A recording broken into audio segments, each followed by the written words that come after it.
Muy buenas tardes a los dos. Bueno, esta es la presentación que he preparado el día de hoy, la he denominado linfomas B asociados a SIDA. Y mi intención con esta presentación no es solo pues relacionarlo con nuestro tema de clase, sino compartir con ustedes un poquito de lo que es mi proyecto o el trasfondo del por qué son importantes los linfomas B en el contexto del VIH, en el contexto del SIDA. Y quiero empezar contándoles que desde que se dio el uso generalizado de la terapia antirretroviral en las personas que viven con VIH, esta infección ha cambiado y ha pasado de ser una enfermedad inminentemente letal a convertirse en una enfermedad crónica que con el uso precisamente de esa terapia ha aumentado las expectativas de vida de las personas que viven con VIH. Cuando se aumentan las expectativas de vida, pues lo cual es algo muy positivo, también da lugar a la aparición de otro tipo de enfermedades que no se habían podido evidenciar, enfermedades ligadas directamente con el envejecimiento, como por ejemplo los tumores, las neoplasias o todo en un conjunto, el cáncer. Y es precisamente lo que se ha evidenciado porque son los tumores malignos una causa muy importante en la morbilidad y la mortalidad. Cuando yo me refiero a que hay un uso generalizado de la terapia antirretroviral, traigo a colación estos datos de la cuenta de alto costo, donde nosotros podemos observar, o según lo reportado para el año 2023, hay un 83.49% de las personas que viven con VIH que tienen cobertura y que reciben tratamiento antirretroviral en nuestro país. Y esto se convierte o representa un 72.27% de personas que presentan cargas virales menores a 50 copias por mililitro. ¿Esto qué quiere decir? Que la terapia antirretroviral realmente se ayuda a controlar ese proceso infeccioso y ayuda a mantener bajas esas concentraciones de virus en las personas que viven con VIH. Sin embargo, son otras las causas que ahora toman un rol más importante en cuanto a morbilidad y mortalidad en estos pacientes, como son enfermedades cardiovasculares, hepáticas, renales, pulmonares y las neoplasias. Y así lo podemos ver evidenciado en este estudio que fue realizado en el 2023, donde tenemos y donde se hizo una revisión de 650 pacientes de personas que viven con VIH alrededor del país, en diferentes centros a lo largo del país. Y de estos 650 pacientes se revisaron cuáles son esas neoplasias más frecuentes. Encontramos el sarcoma de Kaposi, que es una enfermedad directamente ligada con el SIDA, pero también vemos punteando otras enfermedades como por ejemplo el linfoma de Hodgkin o los linfomas no. Según lo que yo he podido revisar durante este proceso, realmente las personas que sufren de VIH o sufren y padecen esta enfermedad tienen una frecuencia mucho más alta a desarrollar tipos de linfoma. ¿Y esto por qué? No solo por su estado de inmunodeficiencia, sino que también hay otros factores moleculares, genéticos, que se han logrado relacionar primero con coinfecciones, como por lo menos el virus de Epstein-Barr, que se sabe que genera inestabilidad genómica, también porque las proteínas virales de las células infectadas pueden migrar y pueden llegar hasta otras células y alterar procesos génicos y procesos importantes en el VIH y en cualquier tipo de células, en ciclo celular y demás, en vías de señalización implicadas en ciclo celular. Entonces, por eso es importante. Dentro de los linfomas más frecuentes en las personas que viven con VIH tenemos el linfoma B difuso de células B grandes, el linfoma difuso de células B grandes. Entonces, este es un tipo de linfoma, primero que es muy común y como lo podemos ver acá en estos dos estudios que quise mostrarles, uno en el 2017 y en el 2018, es un linfoma que se caracteriza o que tiene también alteraciones y variaciones en genes importantes como MYC, BCL6, BCL2 y TP53 y que además tiene una correlación importante con una coinfección con un virus de Epstein-Barr que, como se los mencioné ahorita, se sabe o se ha reportado que genera inestabilidad genómica. Eh, entonces, este linfoma resulta ser importante porque se ha relacionado en un 50% de los linfomas relacionados con VIH, el 50% casi son linfomas difusos de células B grandes. De un 30 al 40% con infección con virus de Epstein-Barr. También en pacientes o en personas que viven con VIH, el diagnóstico de este tipo de linfomas se da en etapas muy avanzadas y por lo general con afectación extranodal. Suele ser raro en personas inmunocompetentes o en población en general, pero en los pacientes VIH es casi un 20% de los pacientes VIH presentan este linfoma. Se ha asociado con recuentos muy bajos de células B, con un peor estado de salud y con una menor supervivencia viral. Esto global.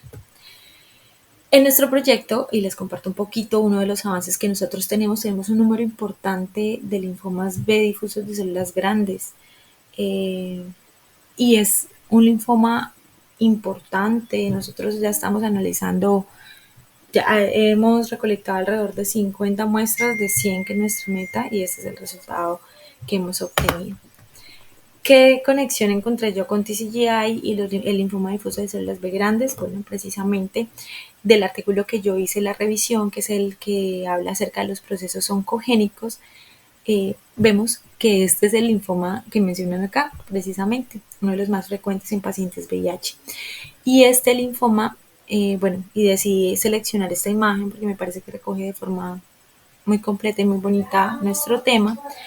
Tenemos en la parte A, en el inciso A, un diagrama de forma circular donde se recogen los genes y un gran número de genes que están comúnmente mutados en diferentes tipos de linfomas, y los pequeños grupos que vemos de colores hablan de los procesos implicados en cáncer que están relacionados con esos genes.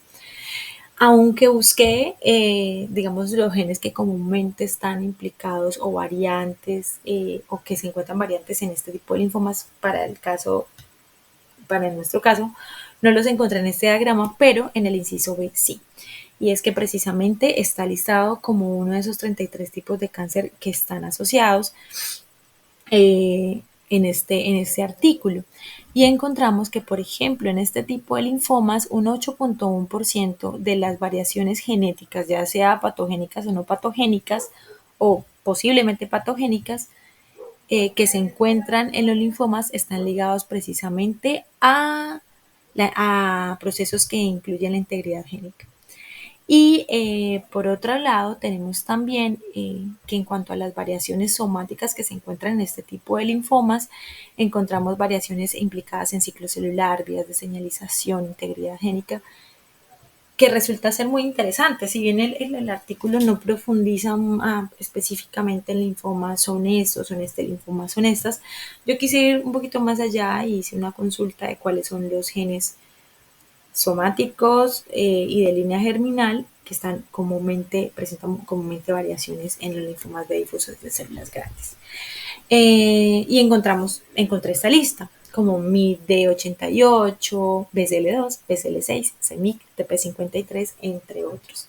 Estos genes, por ejemplo, como BCL2, están implicados o son importantes porque, por ejemplo, su sobreexpresión inhibe la apoptosis y esto permite la supervivencia viral de las células malignas. El BCL6 es un factor de transcripción crucial en el desarrollo de las células B germinales. MYC es un oncogeno asociado a la proliferación celular, inhibidor de la apoptosis. TP53 es un supresor tumoral, importante también en ese proceso de ciclo celular. Bueno, entonces son muchísimos, digamos, desde los genes somáticos que nosotros vemos alterados y que si bien no son mencionados explícitamente, sí podemos ir entendiendo un poco cómo se desarrolla o cuál es este gran grupo y esta gran maraña de situaciones que ocurren en los linfomas y en los diferentes tipos, y que también corresponden a diferentes tipos de neoplasias.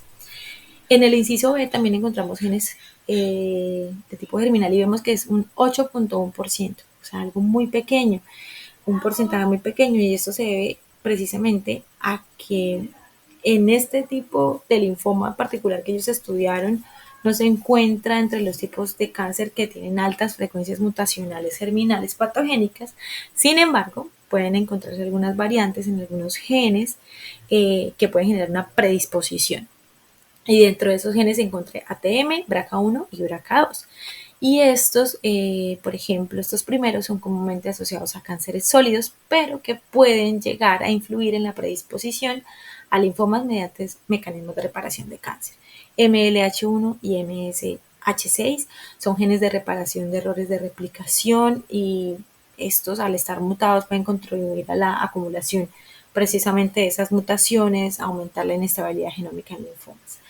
En cuanto a los procesos moleculares, y acá ya como para cerrar el tema, los procesos moleculares que están comúnmente alterados o que tienen, sí, que se encuentran comúnmente alterados en este tipo de linfomas son procesos que hablan de transducción de señales y respuesta inmune, que incluyen genes como MYD88, CD79, que resultan ser fundamentales para la activación de vías de señalización importantes en linfomas B. Epigenética, también como es EZH2, CRIP, BP, EP300, que afectan la regulación y la expresión génica y están alterados comúnmente en este tipo de linfomas. En cuanto a la reparación del ADN ciclocelular, tenemos TP53 y ATM, que participan en ese proceso de mantenimiento de la estabilidad génica y la regulación de la apoptosis. Vemos genes como BCL2 que contribuyen pues, a esa supervivencia de esas células malignas. Esto era lo que quería compartir con ustedes. Muchísimas gracias por su tiempo, por el espacio. Les deseo un buen fin de semana. Un abrazo.